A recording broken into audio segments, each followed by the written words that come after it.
Hey, what's up, investors? Jason here. In this video, we're going to be talking about a electric vehicles company that we haven't talked about in a while, and that is Faraday Futures. Now, Faraday Futures is going to be going public through a SPAC merger with Property Solutions Acquisition Corp, ticker symbol PSAC. Now, they're going to have their shareholder meeting to address this merger on July 20th. Now, as long as everything goes well, the new ticker symbol for Faraday Futures should be FFIE. Now, this is going to be a couple days before Lucid Motors has their meeting with Churchill Capital, which Lucid Motors should be coming out on July 23rd. So this one is just going to be a couple days before. It's going to be interesting to see how it all plays out with Faraday Futures. Now, Faraday Futures is a company that hasn't really had that good of luck over these last couple of years because there have been some bankruptcies and there's been some other controversies within this company as well. But they do have a pretty cool looking vehicle, and that is the FF91. So I just want to talk about certain things about this company and certain things that I'm a little bit concerned about, but that doesn't really mean too much because everybody is their own investor. So this video isn't any sort of financial advice. This is just my own opinions. But as we get to it, if you guys don't mind, please do me a huge favor. Please be sure to smash, destroy, annihilate, or just gently press that like button to help me out with the YouTube algorithm. Help spread this video to my people that might find it interesting. And subscribe if you have not already. And if you guys are interested in being a Patreon and helping support this channel even more, I have one. The link is in the description. Thank you to all the Patreons. Now let's get to it.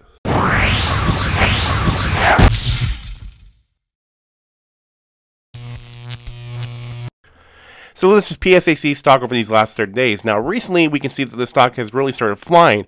Now, on June 21st, the stock was trading for a little bit above $12 a share. And if you look at it now, it is trading close to $16 a share. Now, on this particular day here, on June 25th, this stock is up 7% just on this day alone. Now, as long as everything goes well with that meeting and the merger does go through on July 20th, Faraday Futures is going to be getting a good amount of cash. Now, the merger is to provide an estimated $1 billion of gross proceeds to Faraday Futures, including $230 million in cash held by PSAC and trust, assuming no redemptions. Transactions is expected to fully fund the production of class-defining ultimate performance luxury electric FF91 within 12 months of transaction close. So be sure to keep in mind it could be a year before you see a production vehicle. Now, just like how Lucid Motors did it, Faraday Futures is putting out their best model first. Now, this vehicle will have 3 electric motors, all-wheel drive, 0 to 60 in 2.39 seconds, 1,050 horsepower, dynamic vehicle control, and the design of the vehicle is kind of similar, in my opinion, to like the Model X in a way. They do have a bit more legroom that they're advertising in their vehicles. They're trying to make it a more luxurious sitting type vehicle for the back seaters. Now, the inside of these vehicles, now the center screen here, very similar type design to the Model X and even to the way that Lucid Motors did it. Now, Tesla Model X recently did change the features of their screen. They're now going sideways like the Model 3. But I do get a lot of similarities here with looking at the way that Tesla did the Model X to the way that Faraday Futures did their FF91. Now, one of the biggest problems, though, with the FF91, I'd say, is the price of this vehicle that's coming out to the market. Now, I get it that Faraday Futures is coming out with their best version of their vehicle first, just like what Lucid Motors is doing.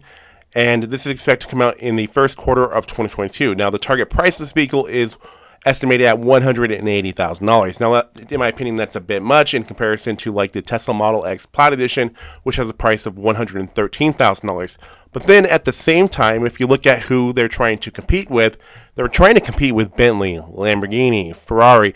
So when you look at it that way, you know, who they're competing with, then the price doesn't really look that bad. They're not advertising it to somebody that has a budget from what the company is going for later on in the future of, say, a vehicle that is priced at $45,000. Those are type of vehicles that the company expects to get to down the line. But for starts, they're going after those Lamborghini, Ferrari, Bentley drivers. So the very high-end, high-budget drivers of vehicles is who Faraday Futures is advertising to first. So if you look at it that way, that's not really that bad of an idea. Now, there's a bit of controversy with Faraday Futures a lot of it having to do with its original founder and CEO, YT Jia. Now, YT Jia is still a big part of the company. He is the Chief Product and User Ecosystem Officer, and the new CEO of the company is Dr. Carson Brightfield, who is the founder, chairman, and CEO of Byton, who left Byton and now works over at Faraday Futures.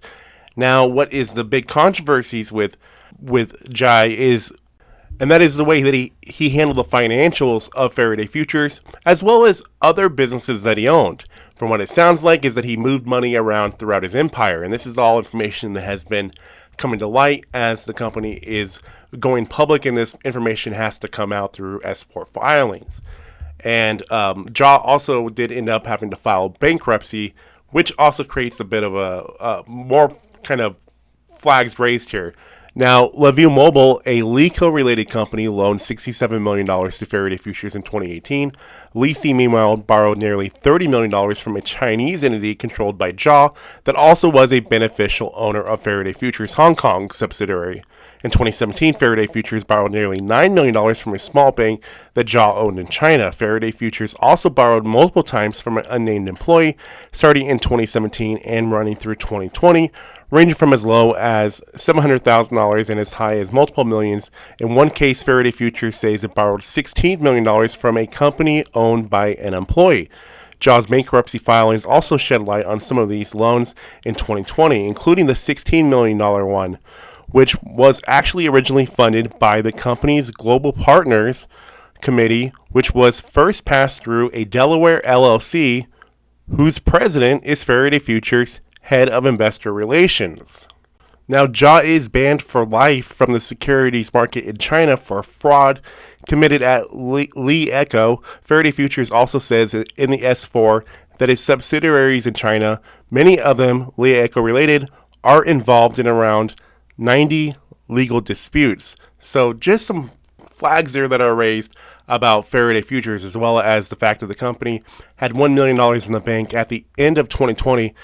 Now, luckily, Jia is not the CEO of the company, but he still has brought that negative attention to Faraday Futures and is still playing a pretty big role at the company as well. So hopefully that doesn't create too much issues for Faraday Futures when this does become public, and any of that money that was loaned to them doesn't create any more red flags in the future. Now, there is quite a bit of short interest in the Faraday Futures, which into PSAC, which I do want to bring up. This is a very highly shorted stock, by the way. The percentage that is shorted is 19.11%. But keep in mind that this stock did go up quite a bit on the date that I'm making this video. That was up, near 7%. Now, currently, I'm not invested into PSAC, but I might invest into Faraday Futures in the future. Currently, the only SPAC that I'm really bullish on at the moment is CCIV for Lucid Motors. They're going to be going public the same time around as Faraday Futures, so that one I'm very excited about, just because of the fact that they're going to be releasing vehicles here soon.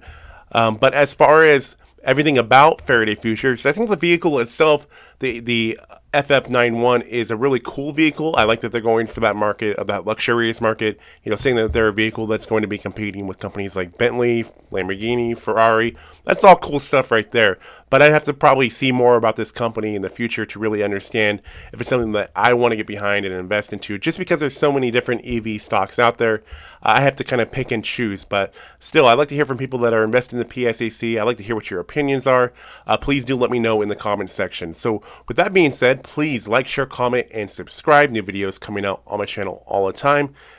Please remember this video is not financial advice, and I will see you guys all in the next video coming very soon. Thank you for watching.